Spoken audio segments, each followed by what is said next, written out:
జై శ్రీమన్నారాయణ. ఈరోజు మనం తిరుప్పావై దివ్య ప్రబంధంలో 21వ పాసురంలోకి ప్రవేశిస్తున్నాం. నిన్నటి పాసురంలో గోపికల బృందం చేసిన ప్రార్థనకు మేల్కొనిన నీలాదేవి వారితో, గోపికలారా, మీరంతా నా బిడ్డలే, నన్ను ఆశ్రయించిన వారికి ఎప్పుడు ఎటువంటి లోటు ఉండదు.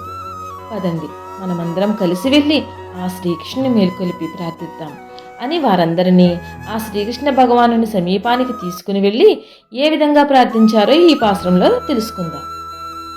పాలధార ఆగకుండా పాలు ఇచ్చేటువంటి వేలాది గోవులు గల నందగోపిని కుమారా, మేలుకో స్వామి.